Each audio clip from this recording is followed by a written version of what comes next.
So I think it's fair to say that Viktor Gyokeres has divided opinion. I don't think anyone thinks that we've got the striker we expected when we signed him for £60 million, but some people are defending him, saying, look, we're a better team with him in the side, he gives us a different outlet up front, and players behind him are benefiting from the work he's doing up top.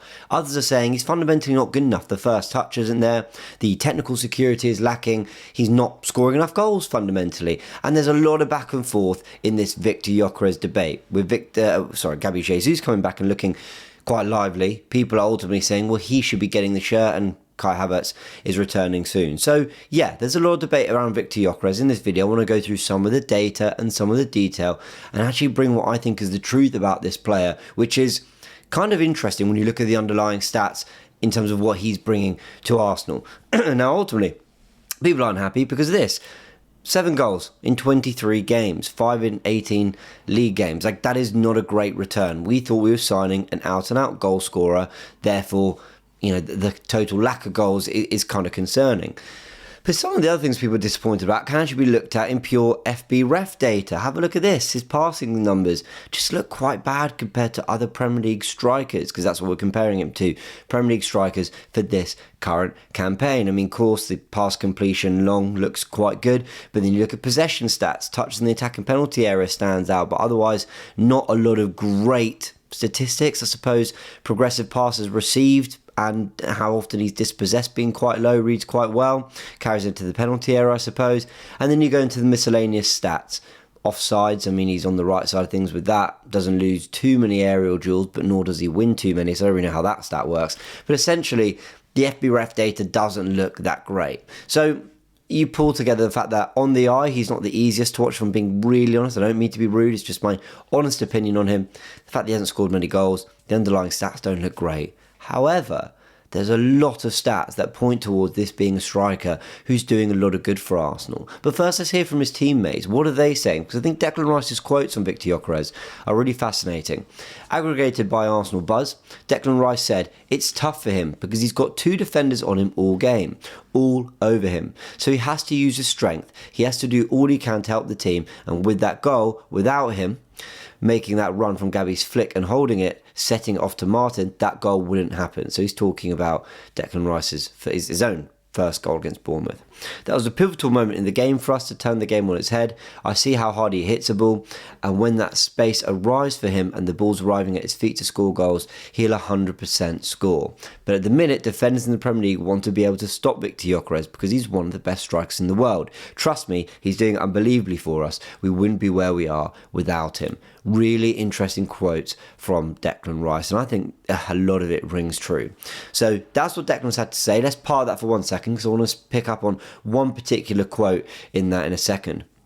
But like I said, for all the bad FB ref stats, some of them stood out. His actual good ones really come in the goal and shot creating actions. Now look, these aren't scintillating numbers, it's not green all over, but ultimately this is a player who's brought in to create goal scoring moments and shots for us, and in a lot of that data he's actually standing out as actually having quite a positive impact. But if that kind of isn't convincing you, then maybe this set of numbers will, because Arsenal's Premier League record with and without Gyokeres starting is absolutely fascinating. Like I said, we're talking just the Premier League here.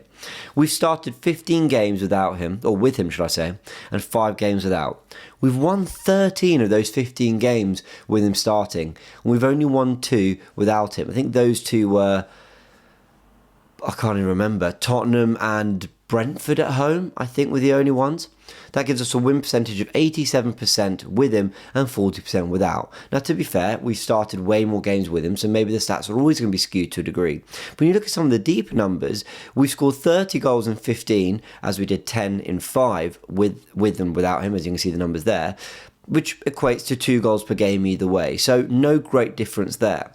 But goals conceded goes up massively when he's not in the side. 8 goals conceded with him, that's 0.5 goals conceded per game, and 1.2 per game as we conceded 6 goals in 5 games without him starting. And I really wonder about that, and later I want to show you a particular run he makes that I think gains Arsenal a bit of breathing space and allows us to deal with our defensive duties a little bit better. But let me take you back to that Declan Rice quote just quickly, and it's this bit in particular I've highlighted. It's tough for him because he's got 2 defenders on him all game, all over him. So let's go and see what he means by this in the tactical corner. I don't know why I've called it the tactical corner. If you've got a better name for it, let me know. Now, look, let me just say that I might be doing a bit too much here with this piece of analysis, but let me try. What we've got here is Madueke 0-0 running into the box, and we know that he sends this shot flying over here, right? We all know that the shot we're talking about. But when he's driving into the box, I just have a little look at Viktor Gyokeres here. Made that a bit big. Let's try do that a bit more efficiently. Apologies. There's a defender on him so tightly at all times. Now, you'd expect that because we're running into the box and he's the threat, so I don't think there's anything that surprising. They'd probably do that with any striker. But what I do find interesting, where I'd want all your opinions on this, is this gap here between the defenders. That feels quite big to me. Actually, to a point where Noni Madueke does actually end up running all the way into the box and getting that shot off, where there's quite a lot of space that's opened up for him. Now, I might be doing too much of this, but I do wonder whether he's able to drive into that space and actually have a sight at goal, because the defender's basically gone, I'm more worried about Viktor Gyokeres, and at the very last minute tries to get the block in once the space is already opened up for Madueke. Let me know if I'm doing too much of that one. But I don't think I am with this. Here's Noni Madueke again running to the byline. We can see Madueke here with the ball. And we can see 1, 2, 3 Bournemouth players all defending the near post. I suppose that would make a bit of sense. And we can see one Bournemouth defender there and another, you can just catch him there. Both either side of Viktor Gyokeres. 3 players in front and 2 either side of Viktor Gyokeres. Now, why is this important? Because it leaves 2 Arsenal players in Capier and Saliba completely and utterly unmarked for the cutback.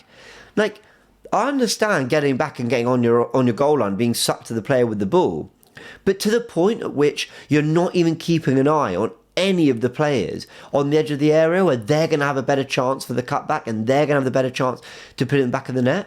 Now, maybe Bournemouth were just useless with this all game. Arsenal essentially scored 3 goals from 3 cutbacks in this game. But still, it does feel like they're very, very drawn to Viktor Gyokeres here. That, again, maybe I'm doing too much, but it's just an observation. But I think with this one, and you know where I'm going with this, a lot of media outlets picked up on this and spoke about this. I don't think I'm doing too much with this whatsoever, because look at how many players are in this space trying to get around Viktor Gyokeres. Martinelli flicks it on, and there's 5 Bournemouth players all basically going right to him. He's a magnet. He's a magnet for opposition defenders. They all get so close to him, to the point where Noni Madueke, Martin Ødegaard, and then this space here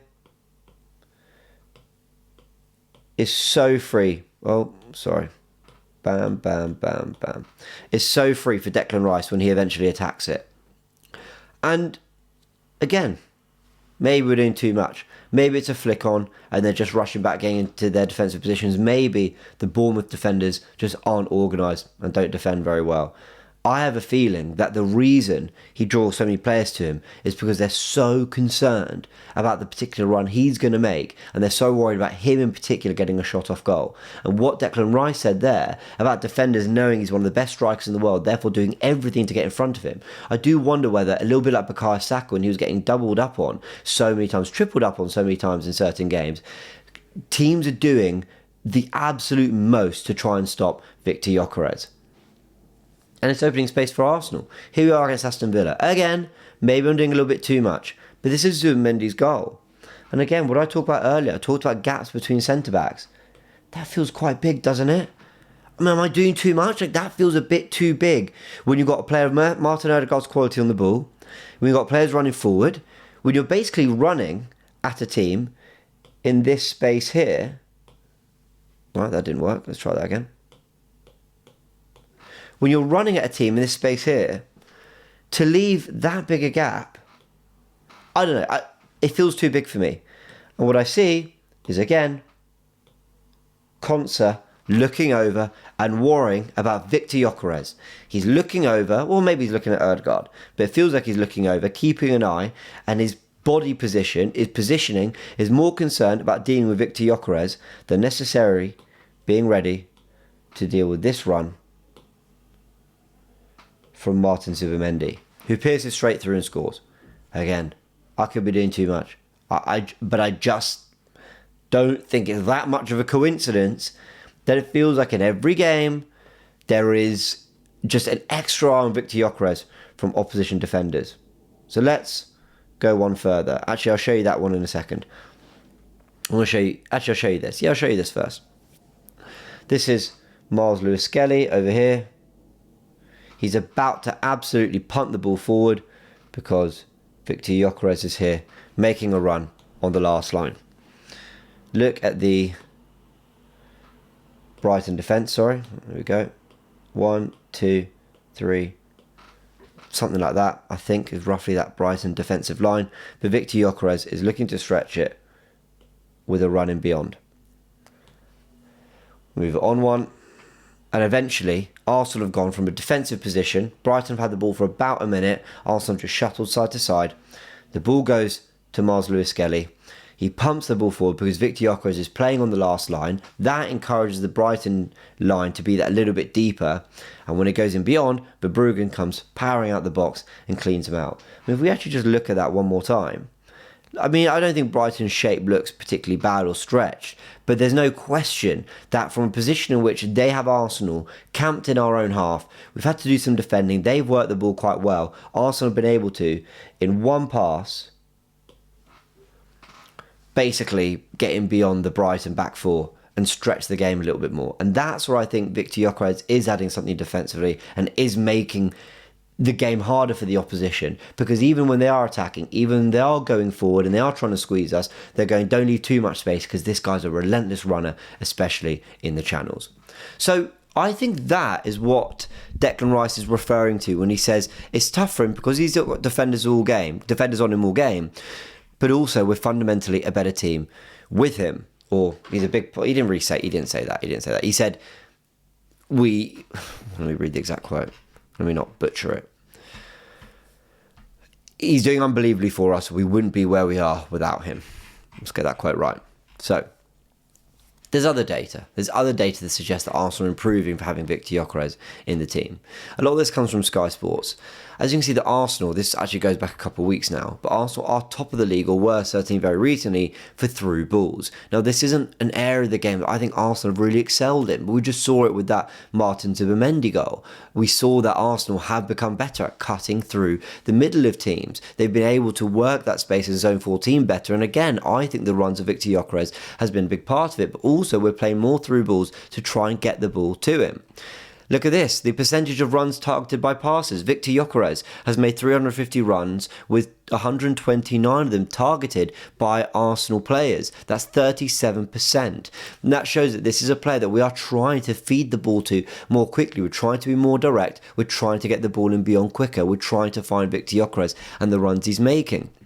And you can also see when he's receiving the ball, we've got here the least space when available for passes. Viktor Gyokeres at 3.14 metres. Or that's his average, it's the least space he's supposedly getting compared to Liam Delap, William Osula, Mark Gu and Beto, other players in the league. Basically shows that defenders are very, very quick to get to him, and he doesn't have a lot of time to do what he would supposedly want to do.